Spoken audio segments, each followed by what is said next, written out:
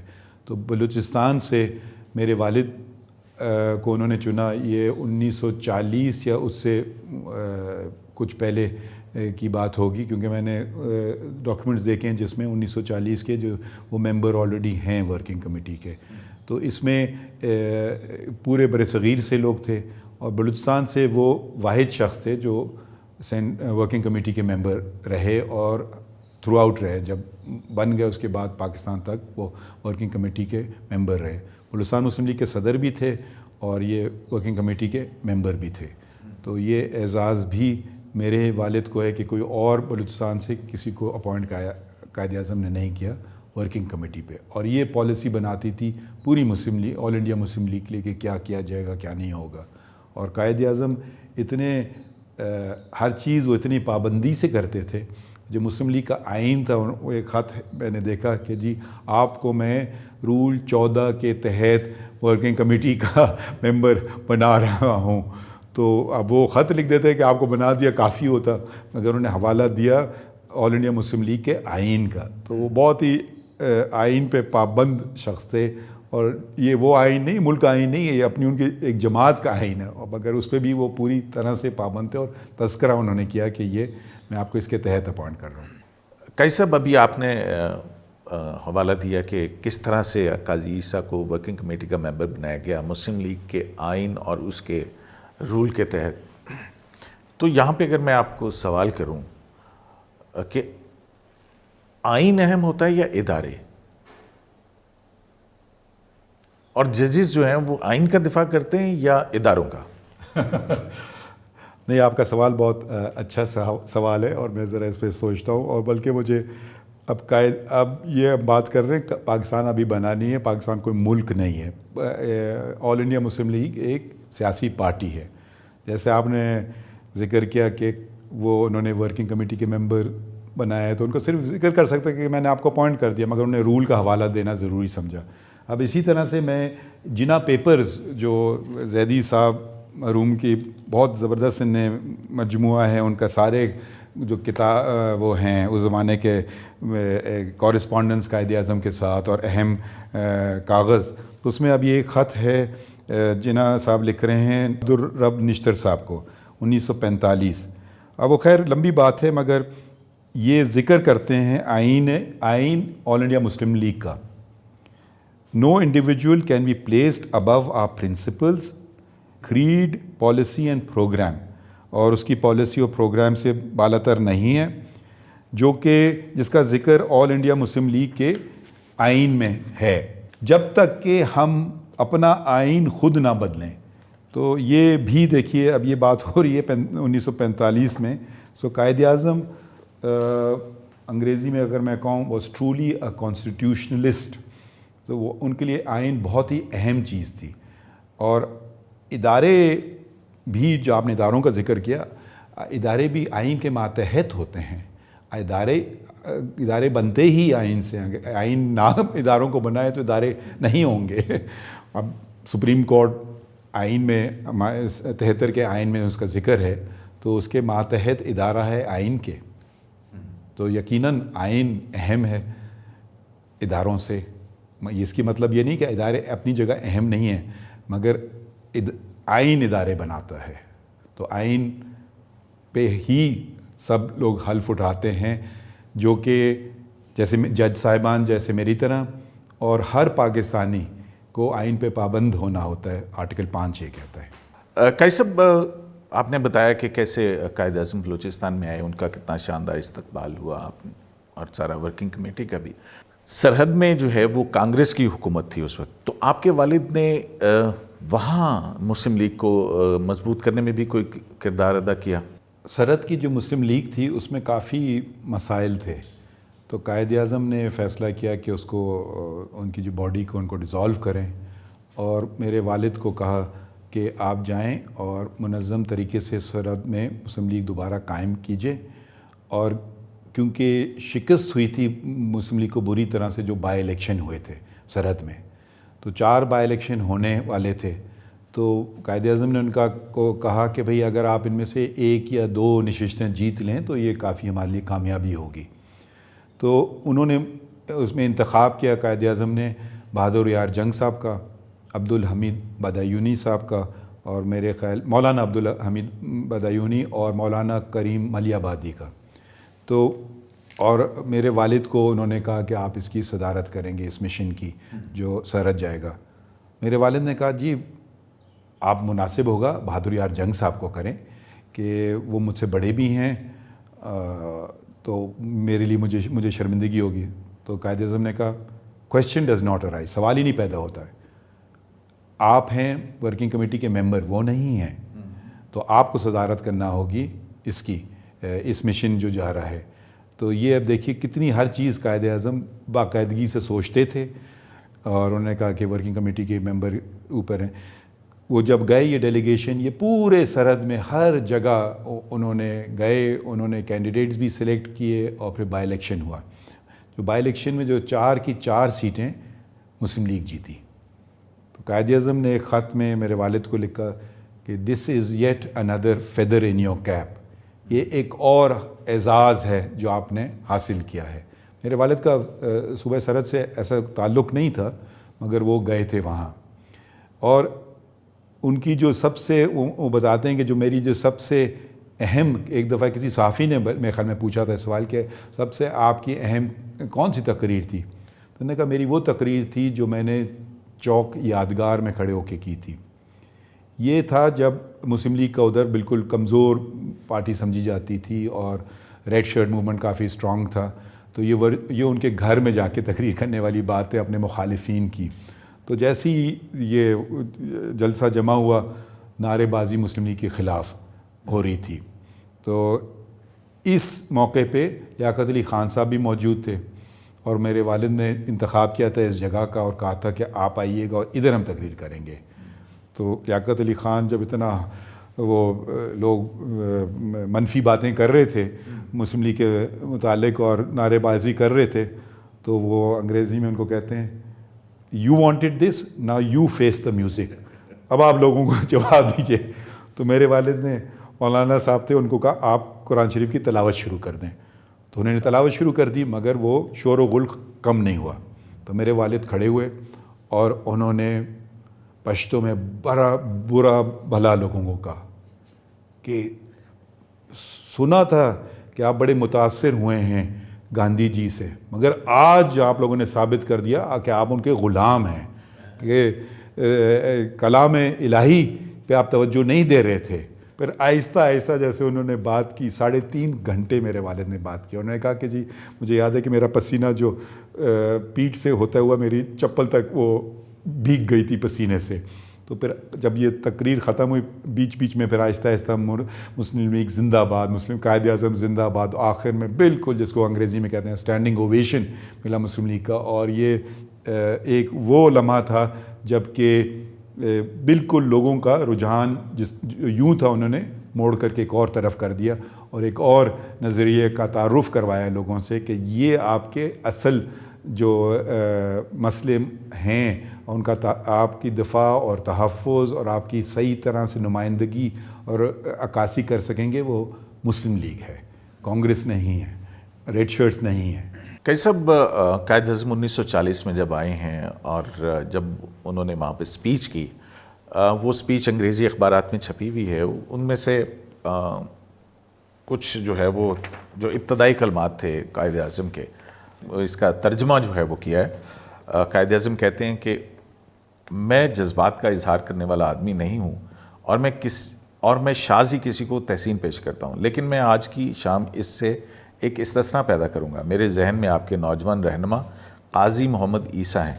میں نے انہیں یہ ذمہ داری سونپی کہ وہ یہاں ایک مسلم لیگ قائم کریں.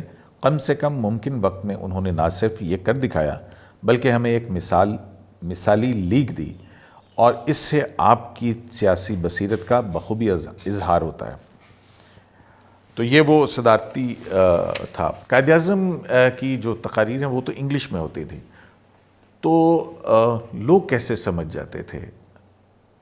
یہ جو جس تقریر کا آپ نے ذکر کیا, یہ تقریباً قائد اعظم 1 گھنٹے بولے کوئٹہ کے جلسے میں, اور یہ انگریزی میں تھی، اور جیسے کہتے ہیں کہ پن ڈراپ سائلنس، بالکل لوگوں نے خاموشی سے سنی بات، اور جب وہ رکتے تھے تالیاں بجتی تھیں، نعرے ہوتے تھے مسلم لیگ زندہ باد، قائد اعظم زندہ باد. اور ان کے ساتھ جو آئے تھے کوئٹہ قائد اعظم کے ساتھیوں میں، انہوں نے ایک سے پوچھا کہ یہ سب لوگ انگریزی سمجھتے ہیں؟ تو انہوں نے کہا کہ آپ انہی سے پوچھ لیں. تو انہوں نے شخص کوئی بیٹھا ہوا تھا، لمبی داڑھی، بڑی پگڑی پہنے ہوا، انگریزی آپ سمجھتے ہو؟ اس نے کہا نہیں. انہوں نے کہا پھر آپ تالیاں کیوں بجا رہے ہو؟ تو انہوں نے کہا یہ ہمارا لیڈر ہے اور ہم نے اس کو سچا پایا ہے، تو یہ جو بات کرے گا ہمارے فائدے کے لیے کہے گا اور سچی بات کرے گا، تو اس لیے ہمیں پورا اس پہ بھروسہ ہے. تو یہ ہوتی ہے لیڈرشپ، کرزما، اور کہ آپ کو ایک دفعہ ہو گیا اعتبار ایک شخص پہ کہ یہ شخص جو ہے وہ بات کرے گا جو میرے فائدے کی ہوگی، جو ہمارے لوگوں کے فائدے کی ہوگی، پھر اس کو پھر بلائنڈ فیتھ میں کنورٹ ہو جاتا ہے. اور لوگ 1 گھنٹے انگریزی کی تقریر کون سنے گا جن کو سمجھ نہیں آ رہی ہے زبان. تو یہ قائد اعظم کی خصوصیت تھی کہ ان میں وہ کرسمہ اور وہ لیڈرشپ کوالٹیز تھیں کہ جنہوں نے لوگوں کو اتنا متاثر کیا کہ جب وہ انگریزی میں بھی بول رہے ہیں اور ان کے سامنے والا کچھ سمجھ بھی نہیں رہا ہے، پھر بھی وہ غور سے ان کو سن رہا ہے.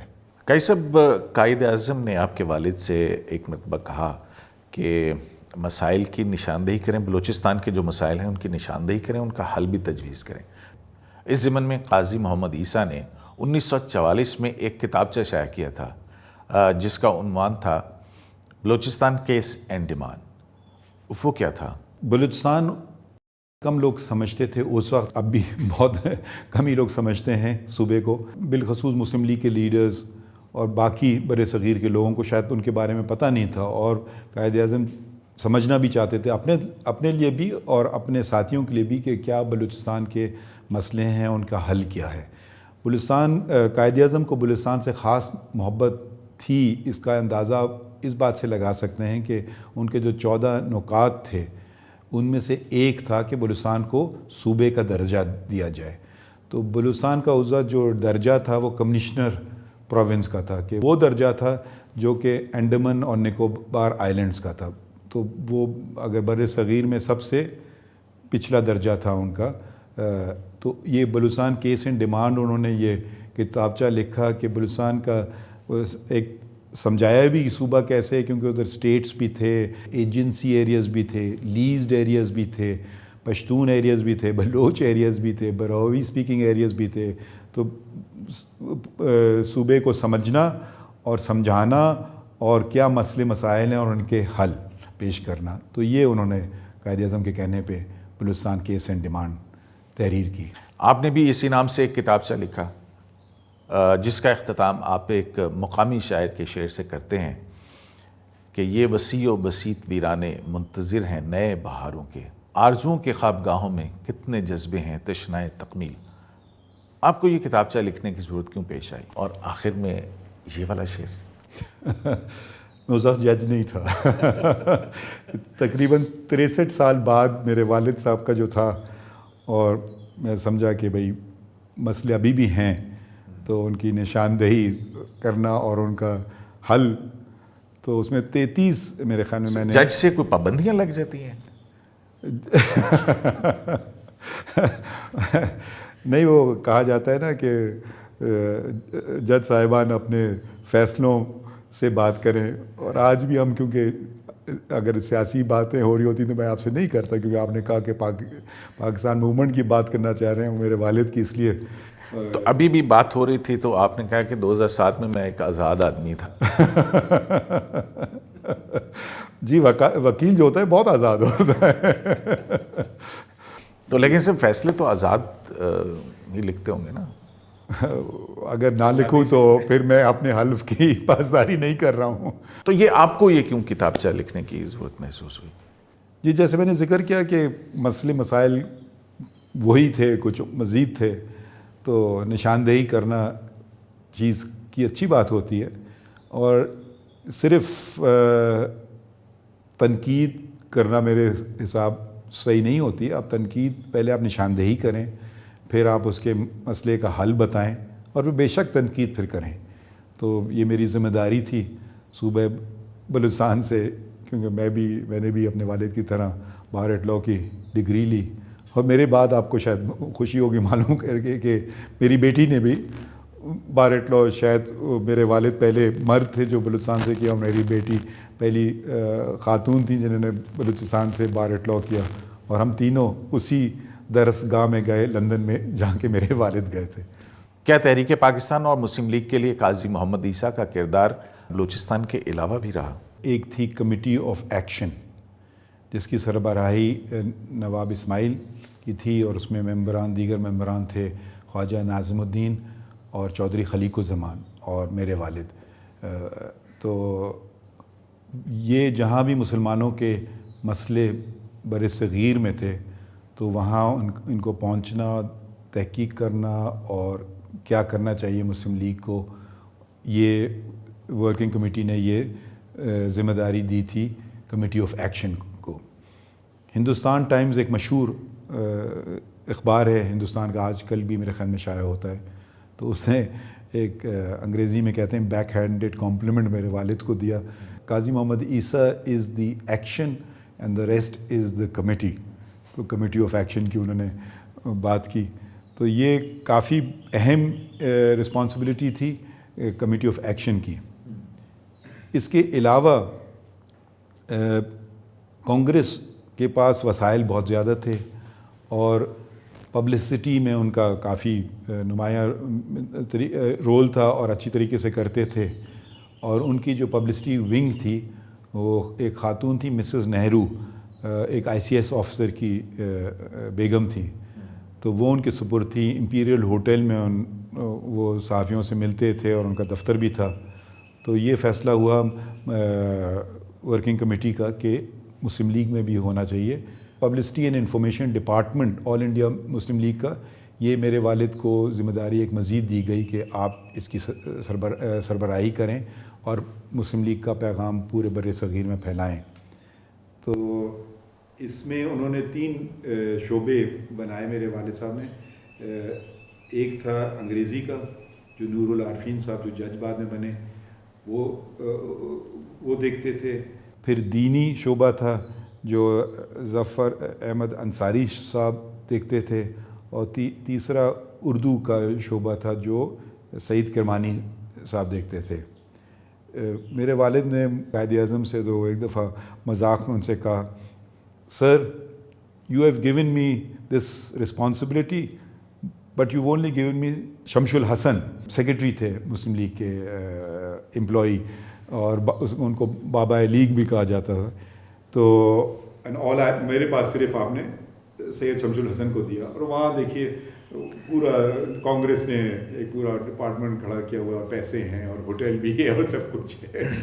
تو قائد اعظم اور کانگریس کے اس ڈپارٹمنٹ میں خواتین بھی تھیں اور بڑی اچھا تو وہ میرے والد نے ان کو کہا don't worry you will one them over with your charm, کہ آپ فکر نہ کریں، آپ اپنی آپ ان کو جیت لیں گے شخصیت سے، اور آپ میں یہ ہے کہ آپ پروپیگنڈا صحیح طرح سے کر سکیں گے اور مسلم لیگ کا میسج انفارمیشن لوگوں تک پہنچا سکیں گے۔ تو یہ ایک بہت اہم میرے خیال میں ذمہ داری تھی۔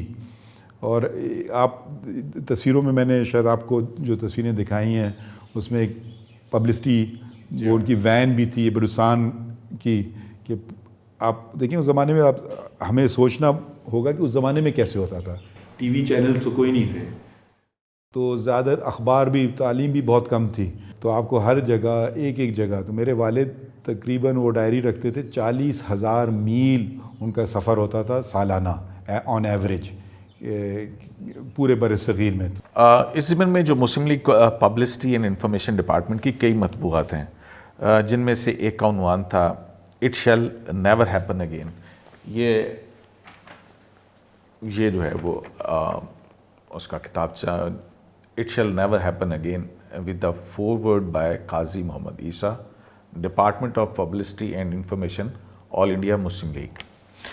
اس میں قاضی محمد عیسیٰ جو ہیں وہ اپنے پیش لفظ میں یہ لکھتے ہیں، انگریزوں نے دستوری قانون اور تحریری ہدایات میں واضح کیا تھا کہ اقلیتوں کے حقوق کا تحفظ کیا جائے گا، مگر مسلمانوں نے دیکھا کہ ان ضمانتوں کے باوجود ایسا نہیں ہوتا، اور یہ سلسلہ جاری رہے گا جب تک ہندوستان کے ساتھ ایک پاکستان بھی نہ ہو جہاں ہم مسلمان خود حکومت کر سکیں، ایسا پاکستان جو برداشت کی مثال قائم کرے، جہاں اقلیتوں کو مکمل تحفظ دیا جائے اور ان کو حقوق دیے جائیں، اور جو ہندوستان میں رہنے والے مسلمانوں کے ان حقوق کی بھی محافظ ہے، جن کی عکاسی ہندوستان اور پاکستان کے درمیان معاہدات سے ہوتی ہو۔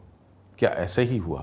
آزادی تو ایسٹ اور ویسٹ پاکستان جو آزاد پاکستان تھا، تو ہم آدھا ملک تو کھو بیٹھے، اور ہمیں صرف جو مسلم لیگ کا جو نظریہ تھا اور پاکستان بننے کا ایک مقصد یہ بھی تھا کہ جو ہندوستان کے مسلمان ہیں ان کا بھی تحفظ کرے، کہ اگر ان پہ کچھ ایسی بات گزر رہی ہے تو ہم ان کی آواز بن کے کھڑے ہوں۔ قائد اعظم کو بھی پتہ تھا کہ ہر مسلمان یا جو پاکستان میں شاید نہیں آ سکے بر صغیر میں جو، اور وہاں ہندوستان میں بھی رہیں گے، تو ہم ان کی بھی آواز بن کے کھڑے ہوں گے۔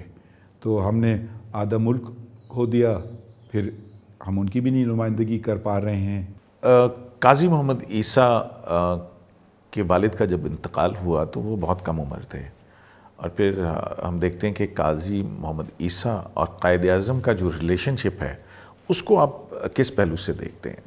ایک تو تھا لیڈر اور فالوور کا، آپ مرشد و مرید کا آپ سمجھ لیں، اور پھر مگر ان میں آپس میں قربت بھی کافی تھی۔ جو میرے والد کو جو خط لکھتے تھے، اور یہ کم ہی لوگوں کو شاید ایسے خط لکھے ہوں جو آغاز کرتے ہیں مائی ڈیئر عیسیٰ، عام طور پہ ڈیئر سر یا ڈیئر نام لکھتے ہیں، اور پھر اس میں جو پرسنل ایلیمنٹ ہے، تو یہ جیسے 31 جولائی کا خط ہے میرے پاس 1942 کا، دوسرا ہے 14 جون 1941 کا مائی ڈیئر عیسیٰ۔ سو یہ اس میں وہ ان کا آپ پرسنل پہلو ہے، وہ اس کی عکاسی ہوتی ہے، اور میرے والد سے قربت بھی ظاہر ہوتی ہے کہ جس طرح سے ان کو وہ مخاطب ہو رہے ہوں۔ تو hoping to meet you very soon with very kind regards, ایسی باتیں قائد اعظم عام طور پہ اپنے خطوط میں نہیں لکھتے تھے۔ قاضی صاحب، آپ نے اپنے والد قاضی محمد عیسیٰ کے بارے میں تو ہمیں بہت کچھ بتایا، لیکن اپنی والدہ کے بارے میں نہیں بتایا۔ لیکن تو ریسرچ میں ہم نے ایک بات دیکھی کہ وہ جو قائد اعظم نے نیشنل گارڈ بنایا تھا وہ اس میں شامل تھیں۔ آپ نے جو بات پوچھی ہے، میری والدہ کا قاضی محمد عیسیٰ کی اہلیہ سے تعلق مسلم لیگ اور قائد اعظم سے نہیں ہوا، اس سے الگ اپنا بھی تعلق تھا۔ وہ قائد اعظم نے ویمنز نیشنل گارڈ، ایک مردوں کا نیشنل گارڈ تھا، ایک خواتین کا تھا، کیونکہ قائد اعظم ترجیحات دیتے تھے کہ عورتوں کی، کہ وہ آپ نہ صرف ان کو پڑھائیں لکھائیں بلکہ وہ آ کے کام بھی کریں۔ اور میں نے آپ کو جو تصویریں دکھائی ہیں ان میں ایک یہ دستہ ہے ویمن نیشنل گارڈ کا جو قائد اعظم سے مل رہا ہے۔ میری والدہ کی اس وقت شادی نہیں ہوئی تھی میرے والد سے، سو یہ انڈیویجول رائٹ میں اپنے قائد اعظم سے مل رہی ہیں، اور میرے خیال میں شاید یہ اعزاز کم ہی لوگوں کو ہے کہ ان کے دونوں پیرنٹس مسلم لیگ میں تھے اور پھر ان کی شادی ہوئی۔ اور میری والدہ کافی تعلیم یافتہ بھی تھیں، ڈبل MA انہوں نے کیا تھا لٹریچر اور جرنلزم میں، اور وہ لکھتی بھی تھیں وقتاً فوقتاً۔ اب یہ ان کا ایک آرٹیکل ہے 1994 میں شائع ہوا تھا ڈان میں، اور اس میں ایک بڑا انٹرسٹنگ واقعہ ہے، اور وہ ذکر کرتی ہیں قاضی عیسیٰ کے ایک دوست بلا بھائی دیسائی کا۔ اب یہ کانگریس کے لیڈر تھے، اور وہ کہتے ہیں میرے والد کا سے بات کر رہے ہیں، ان کے اچھے دوست تھے، تو وہ اپنے لیڈرشپ کے متعلق کہتے ہیں these banias still don't understand Jinnah, they have tried and fail to bribe your leader. جب آپ کے مخالفین آپ کو اس طرح کا کمپلیمنٹ دیں تو اس کا آپ کے لوگ تو آپ کو ٹھیک ہے اچھا ہی سمجھیں گے، مگر آپ کے مخالفین بھی آپ کو جو کمپلیمنٹ دیتے ہیں نا، تو اس سے بڑا کمپلیمنٹ کیا ہو سکتا ہے کہ یہ آپ کو آپ کے یہ سمجھتے نہیں، اور اپنی لیڈرشپ کی تنقید کر رہے ہیں کہ آپ کوشش بھی آپ نے کیوں کی، آپ نے سوچا یہ کام کیوں۔ جب میرے والد کا انتقال ہو گیا تو انہوں نے وکالت کی ڈگری لی LLB کی۔ وہ سماجی کارکن تھیں، لیڈی ڈفرین ہاسپٹل تھا بلوچستان میں، اس پہ کے بورڈ پہ تھیں، ایپفا اور پاکستان ویمنز ایسوسیشن اس کے بورڈ پہ تھیں، ریڈ کریسنٹ کے بورڈ پہ تھیں، ڈیف اینڈ ڈم اسکول کے بورڈ پہ تھیں، اور یونیورسٹی سنڈیکیٹ کے پہ بھی تھیں۔ اور جب وہ وکالت کی ڈگری لے رہی تھیں تو ان کو ریزائن کرنا پڑا سنڈیکیٹ سے، کیونکہ وہ جو لاء کالج تھا بلوچستان کا اس کا الحاق تھا یونیورسٹی آف بلوچستان سے، تو انہوں نے وہ پوزیشن اپنی چھوڑی سنڈیکیٹ پہ، اب ایک وہ طالب علم بن گئی تھی قانون کی. تو یہ سارا جو میری والدہ نے کیا، یہ سب یہ والنٹری کام، سوشل ورک آپ کہہ لیں، والنٹری ورک، اور ہمیں تعلیم دلوائی اور صحیح راستے پہ رکھا. قاضی محمد عیسیٰ جو ہیں آپ کے والد بانیوں میں سے ہیں پاکستان کے. پاکستان بننے کے بعد ان کو کیا مراد ملی؟ میری مراد کوئی پینشن، کوئی پلاٹ وغیرہ آپ کو ملا؟ مجھے یاد آتا ہے وہ شعر ہے نا محسن بھوپالی کا کہ نیرنگی سیاست دوران تو دیکھیے، منزل انہیں ملی جو شریک سفر نہ تھے. کسی نے یہ سوال پوچھا تھا، ان کی جیب میں بال پوائنٹ تھا، تو انہوں نے قلم نکال کے دکھایا، انہوں نے کہا مجھے پاکستان سے یہ بھی نہیں ملا.